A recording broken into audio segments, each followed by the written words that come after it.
Monday, December 23rd. President Marcos on reviewing the 2025 national budget as it hopes to sign it before year-end.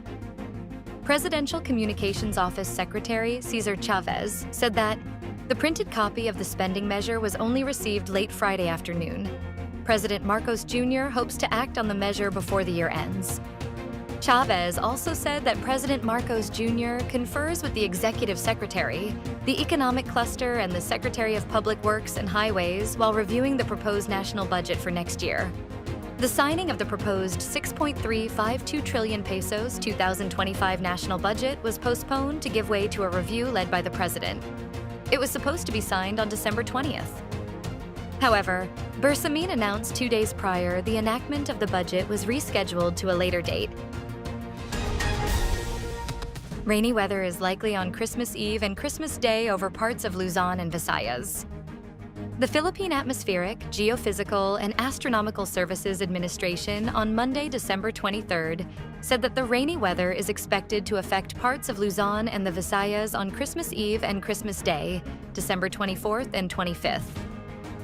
Weather specialist Obet Badrina said there are no new low-pressure areas or storms inside or outside the Philippine area of responsibility, and the country is expected to remain tropical cyclone-free through Christmas. Pagasa attributed the rainfall to the shear line, which forms when cold winds from the northeast monsoon collide with warm winds from the easterlies.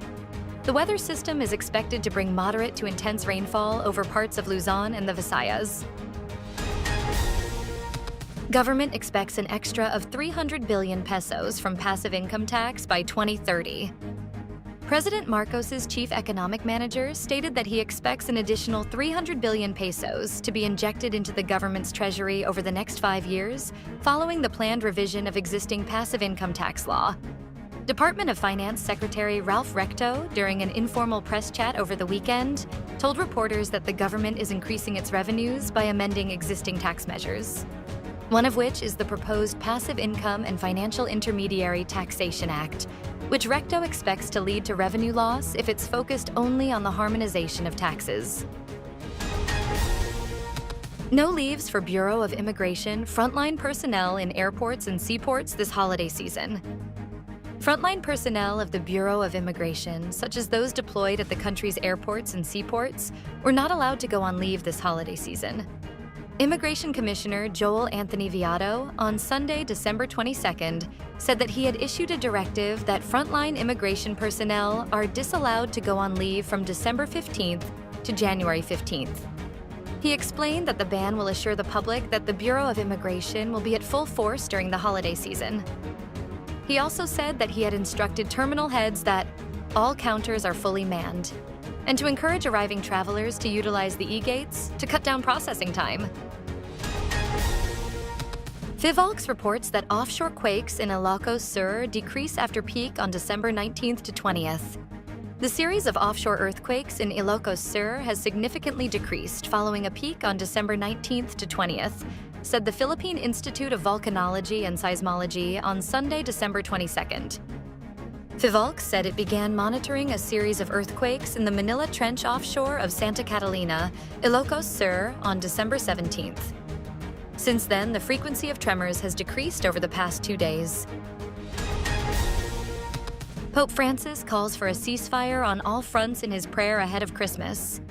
Pope Francis called for a ceasefire on all war fronts in his Sunday Angelus prayer ahead of Christmas, condemning the cruelty of bombing schools and hospitals in Ukraine and Gaza.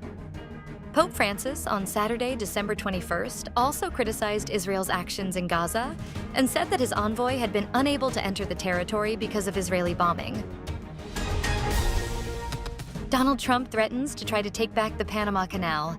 Donald Trump suggested on Sunday, December 22nd, that his new administration could try to regain control of the Panama Canal that the United States foolishly ceded to its Central American ally, contending that shippers are charged ridiculous fees to pass through the vital transportation channel linking the Atlantic and Pacific Oceans.